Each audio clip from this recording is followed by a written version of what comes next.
नमस्कार दोस्तों, आज मैं आपको चैत मासी गणेश चतुर्थी व्रत की कथा सुनाने जा रही हूँ। एक समय कैलाश में माता पार्वती तथा श्री गणेश जी महाराज विराजमान थे। तब 12 माह की गणेश चतुर्थी का प्रसंग चल पड़ा। पार्वती जी ने पूछा कि हे पुत्र, चैत कृष्ण चतुर्थी को गणेश की पूजा कैसी करनी चाहिए?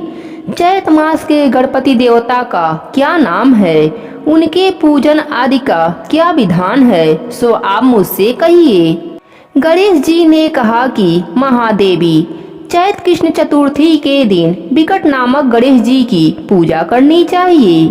दिन भर व्रत रखकर रात्रि में खोडोपचार से पूजन करना चाहिए।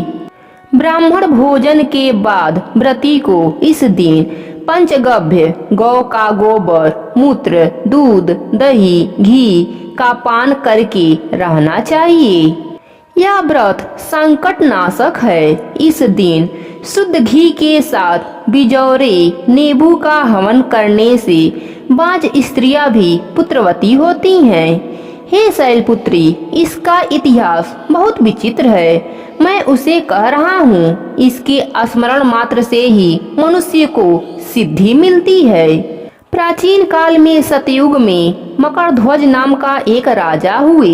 वे प्रजा पालन के प्रेमी थे। उनके राज्य में कोई निर्धन नहीं था।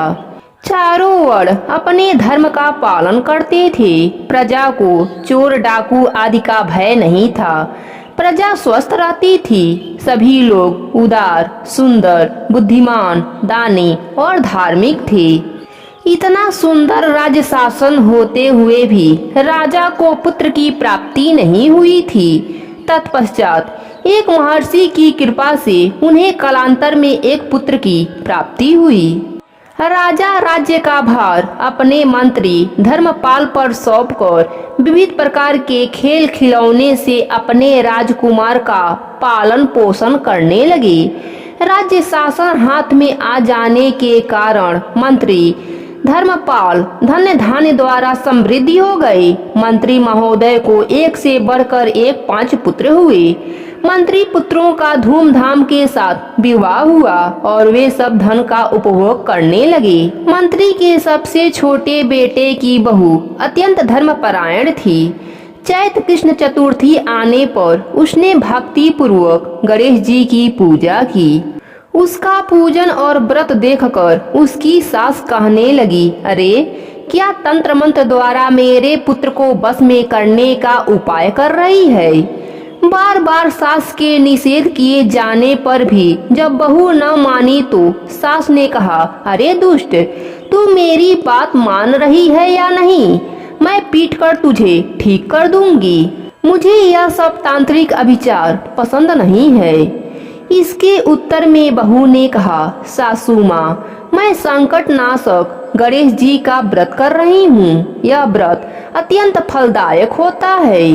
अपनी बहू की बात सुनकर उसने अपने पुत्र से कहा, हे पुत्र, तुम्हारी बहू जादू टोना पर उतारू हो गई है।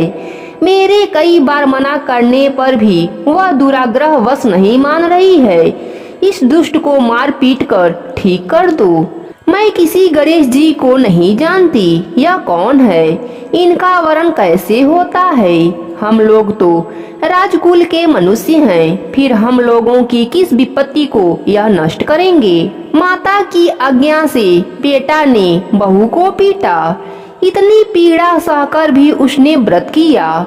पूजना उपरांत वह गणेश जी का स्मरण करती हुई उसने प्रार्थना करने लगी कि हे गणेश जी, हे जगतपति, आप हमारे सास ससुर को किसी प्रकार का कष्ट दीजिए। हे गणेश्वर, जिससे उनके मन में आपके प्रति भक्ति भाव जागृत हो।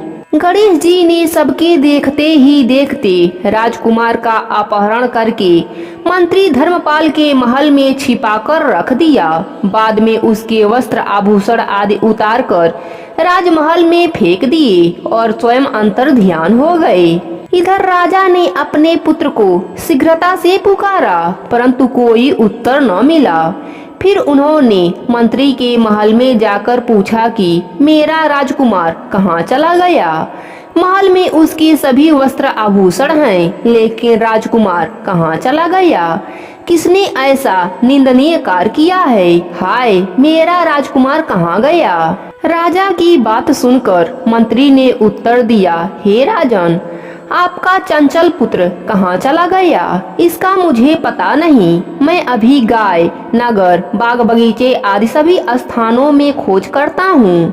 इसके बाद राजा नौकरों, सेवकों आदि से कहने लगे, हे अंगरक्षकों, मंत्रियों, मेरे पुत्र का शीघ्र पता लगाएं। राजा का आदेश पाकर दूत लोग सभी स्थानों में खोज करने लगे।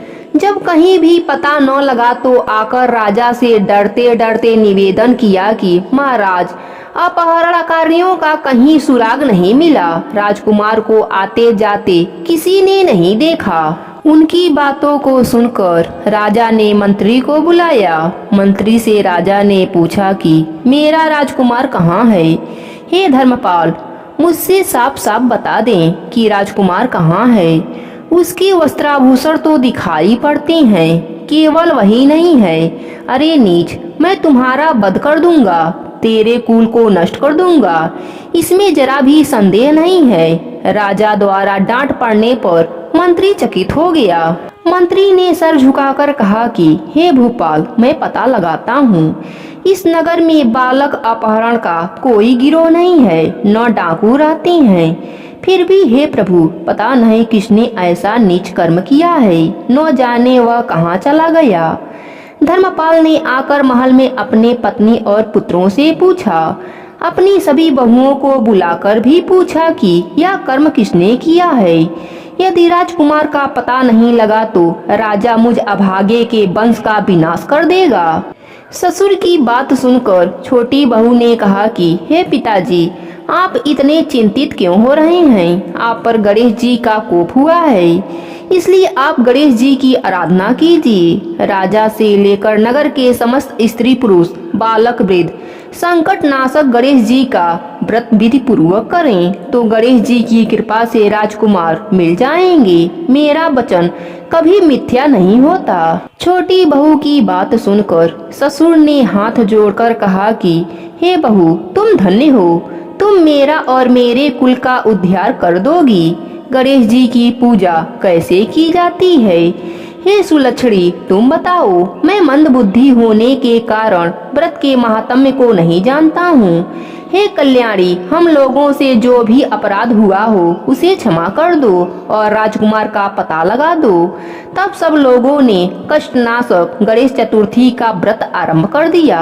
राजा सहित समस्त प्रजाजनों ने गणेश जी को प्रसन्न करने के लिए व्रत किया। इससे गणेश जी प्रसन्न हो गए। सब लोगों के देखते ही देखते उन्होंने राजकुमार को प्रकट कर दिया। राजकुमार को देखकर सभी नगरवासी आश्चर्य में पड़ गए। सब लोग प्रसन्न हो गए। राजा के हर्ष का तो सीमा ही नहीं रहा। सब कह उठे, गणेश जी धन्य हैं, और साथ ही मंत्री की कल्याणी बहू भी धन्य है, जिसकी कृपा से मेरा पुत्र यमराज के पास से लौटकर आया है। अतः सब लोग इस संतानदायक व्रत को निरंतर विधि पूर्वक करते रहें। श्री गणेश जी बोले, हे माता, इस लोक तथा सभी लोकों में इससे बढ़कर अन्य कोई व्रत नहीं है।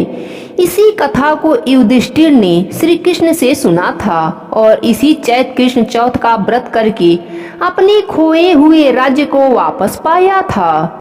प्रेम से बोलिए गणेश भगवान की जय हो।